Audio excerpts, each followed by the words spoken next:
ketika Bung Karno menyuarakan gagasannya tentang dasar negara Indonesia adalah beliau berpidato di sebuah panggung dari Batu Pualam dengan dua sisi pilar yang ada di tengahnya, dan beliau menyuarakan itu di hadapan para peserta BPUPKI. Sultan Hamid melakukan sketsa awal. Nah, sketsa awal ini yang dilakukan pertama kali oleh Sultan Hamid adalah membuat perisai.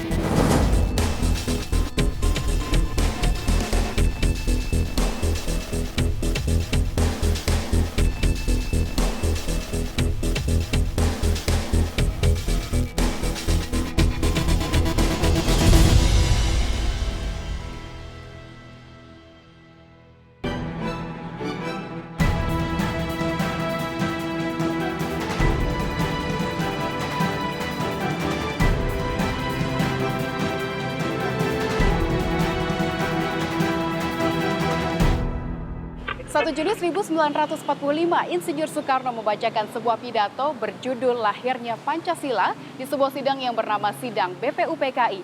Pidato ini dibacakan di sebuah gedung bersejarah yang hingga saat ini dikenal dengan nama Gedung Pancasila. Lantas, seperti apa wajah dari Gedung Pancasila tersebut dan apa saja makna yang terkandung di balik lambang Garuda Pancasila?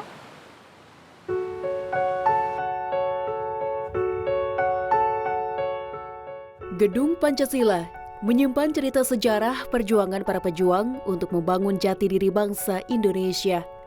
Ya, salah satu gedung milik Kementerian Luar Negeri dan Peninggalan Kolonial ini berdiri sejak tahun 1830 oleh arsitek J. Tromp. Bangunan yang terletak di Jalan Pejampon, Jakarta Pusat ini merupakan bangunan cagar budaya yang semula diperuntukkan kediaman Panglima Tentara Perang Kerajaan Belanda saat itu. Pemilihan lokasi dipilih karena kawasan tersebut merupakan salah satu zonasi penting karena berada di daerah pusat pemerintahan Hindia Belanda kala itu.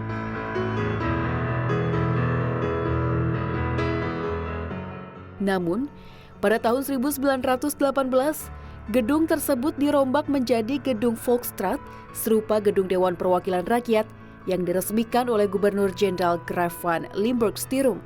Bangunan yang semula berupa rumah tinggal bergaya Dutch Colonial Villa telah berganti menjadi gedung perkantoran dan atapnya berubah menjadi atap beton datar. Yuka Ardiati, arsitek sekaligus peneliti sejarah Bung Karno, memaparkan awal mula bentuk bangunan tersebut berdiri. Karena gedung ini sudah berubah rupa ya, kami menemukan litografi. Bentuk rumahnya seperti rumah villa.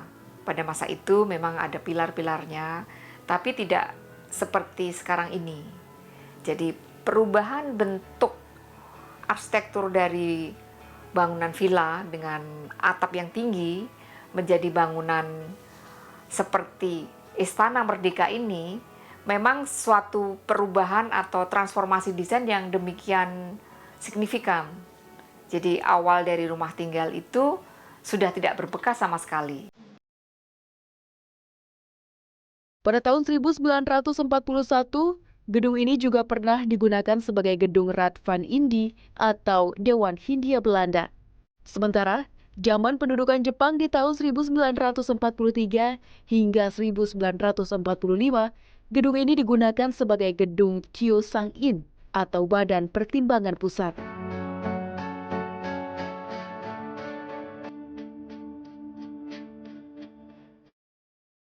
Hingga di 1 Juni 1945, gedung ini menjadi saksi pidato lahirnya Pancasila oleh Bung Karno yang saat itu masih menjadi gedung Dokuritsu Junbi Kosakai atau Badan Penyelidik Usaha-Usaha Persiapan Kemerdekaan Indonesia BPUPKI.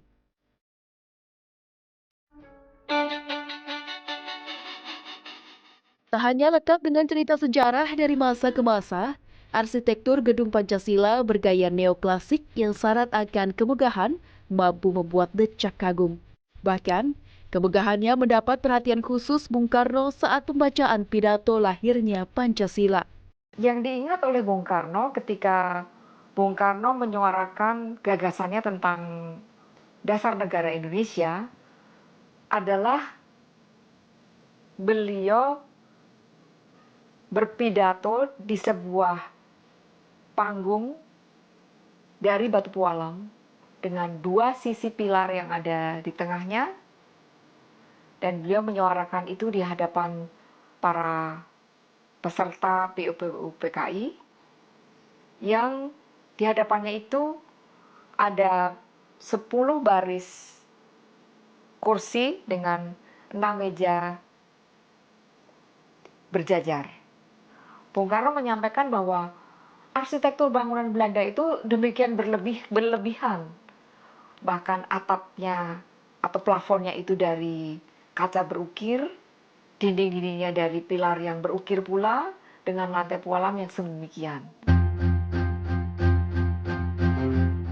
Gaya neoklasik ini merupakan dampak dari Empire Style, yaitu sebuah gaya arsitek asal Prancis dan terbawa oleh Belanda yang merupakan daerah jajahan Perancis.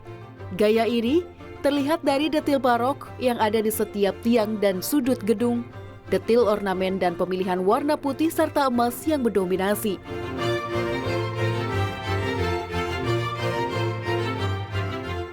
Hingga akhirnya, awal masa kemerdekaan di tahun 1950, gedung ini dialihkan ke Kementerian Luar Negeri.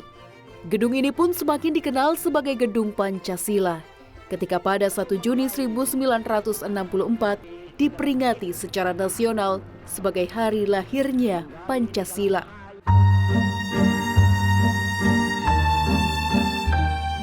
Kemegahannya masih terjaga hingga sekarang. Ditambah dengan deretan bendera seluruh negara di dunia sebagai bukti persahabatan dan eksistensi Indonesia di kancah internasional. Salah satu ruangan di Gedung Pancasila yang menarik adalah Ruang Konstitusi. Ruangan panjang ini dihiasi dengan gebyok Jawa Tengah ukiran dari Kota Kudus dan digunakan sebagai ruangan pertemuan bilateral Menteri Luar Negeri. Selain ruangan ini, terdapat ruangan lain yang difungsikan untuk menjamu tamu dari negara-negara sahabat.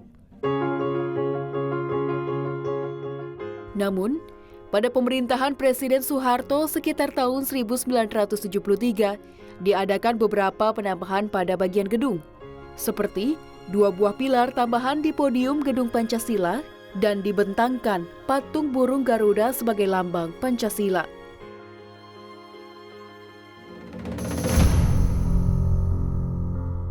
Ialah Sultan Hamid II, seorang diplomat dari Pontianak, Kalimantan Barat yang terlibat dalam proses panjang terbentuknya lambang negara tersebut.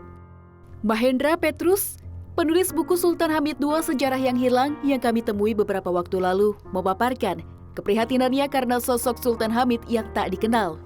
Ya, pertama karena kita sendiri tidak diajarkan sejak sekolah dasar untuk menggali tokoh seperti ini ya. Karena apa? Mungkin menurut saya karena kita ini mau yang hitam dan yang putih. Jadi kalau sedikit abu-abu itu kita alergi ya. Lantas, siapa sebetulnya sosok Sultan Hamid II dan apa perannya dalam pembuatan lambang negara?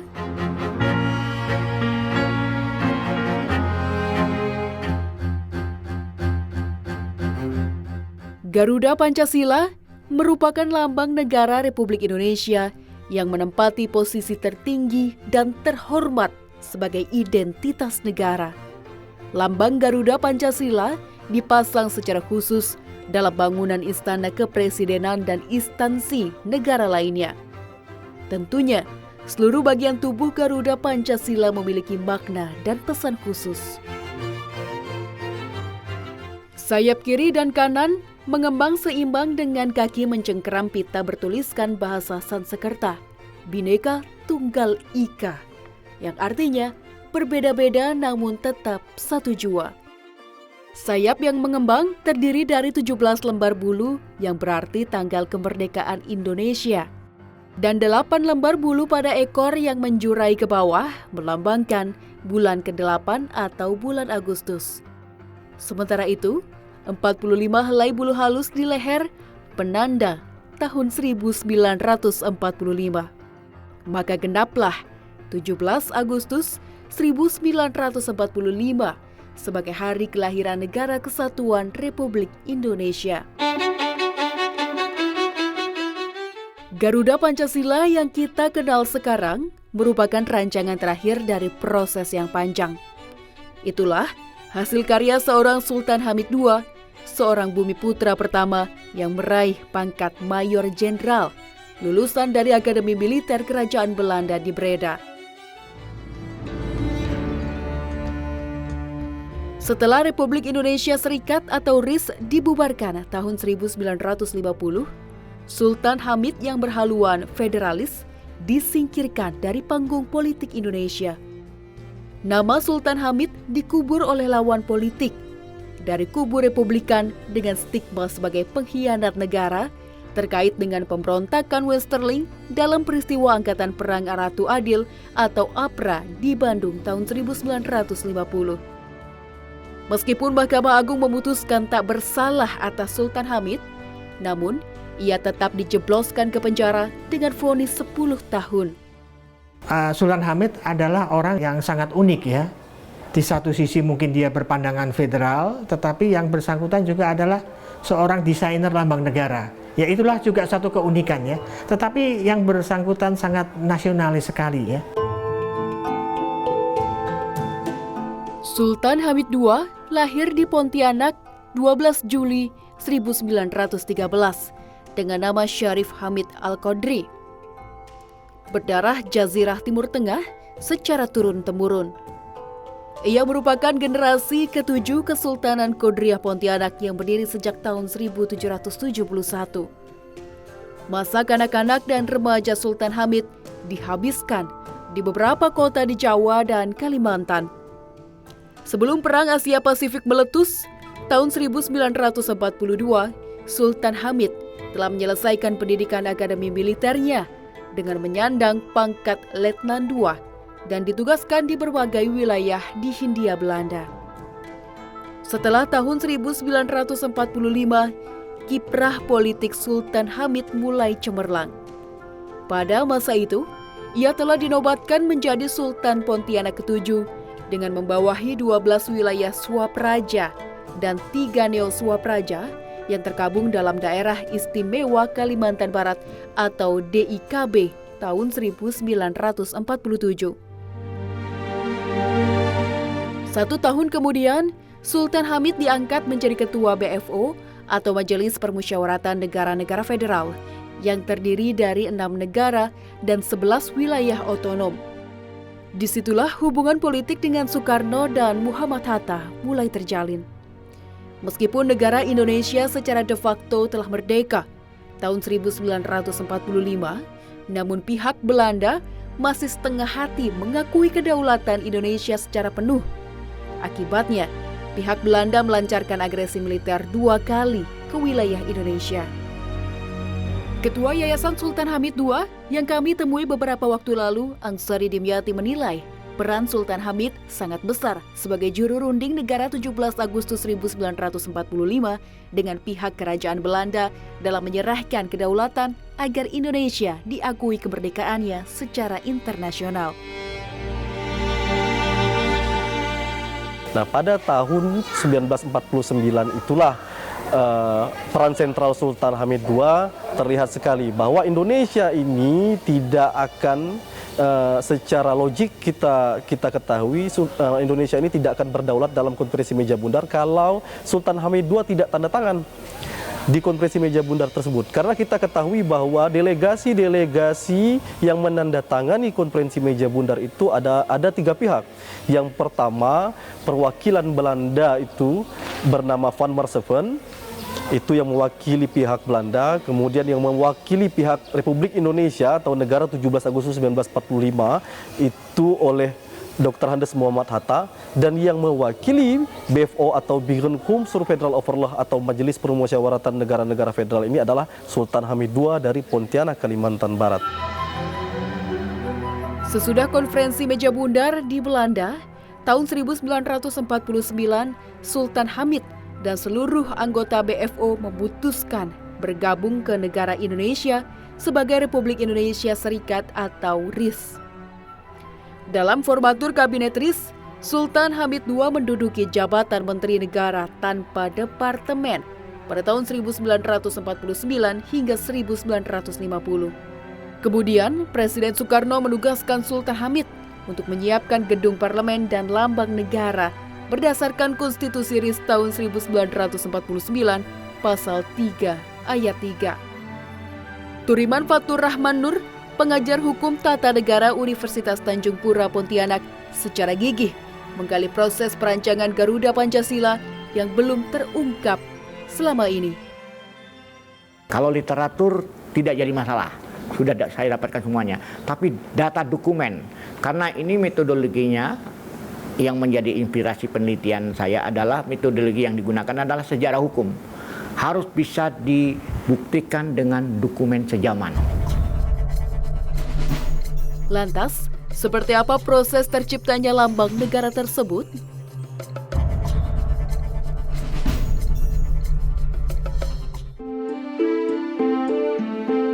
Berdasarkan hasil penelusuran Turiman, dalam sidang kabinet 10 Januari 1950, dibentuk Panitia Lambang Negara di bawah koordinasi Sultan Hamid II.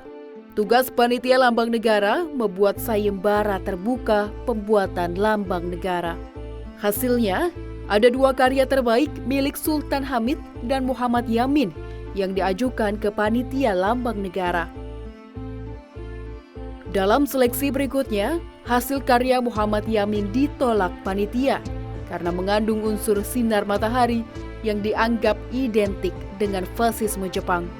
Berbekal sketsa-sketsa berupa Garuda di berbagai candi di Pulau Jawa, benda mitologi, lambang kerajaan Nusantara di abad ke-9, dan lambang organisasi yang dikirim oleh Ki Hajar Dewantara, Sultan Hamid mulai merancang lambang negara. Sultan Hamid melakukan sketsa awal. Nah, sketsa awal ini yang dilakukan pertama kali oleh Sultan Hamid adalah membuat perisai Pancasila. Kenapa? Karena Presiden Soekarno mewanti-wanti kepada Sultan Hamid, berpesan bahwa lambang negara yang akan dibuat, lambang negara representasi dari RIS ini adalah lambang negara yang bisa merepresentasikan dasar negara atau filosofis bangsa Indonesia, yaitu Pancasila.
Tentang lambang negara yang digelar di Pontianak tahun 2000 menghasilkan rekomendasi masyarakat Kalimantan Barat terhadap beberapa pasal dari Undang-Undang Dasar 45.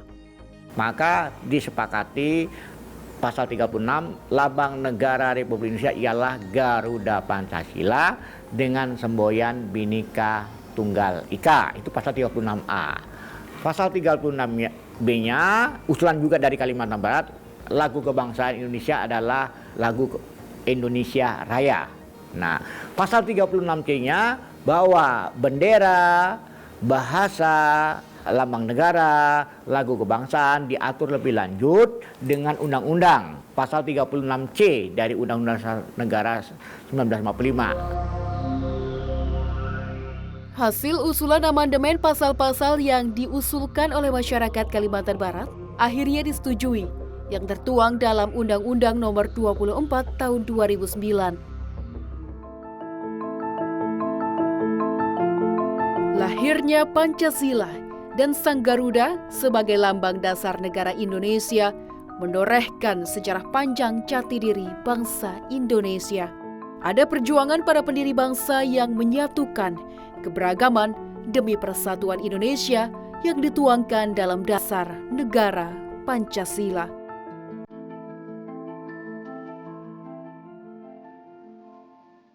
Pancasila sebagai dasar negara memiliki banyak cerita yang nyata dan penuh makna. Kita sebagai masyarakat Indonesia harusnya bisa menjaga persatuan bangsa. Karena walaupun diwarnai dengan banyak nilai-nilai yang berbeda, tapi kita tetap harus bisa satu juga.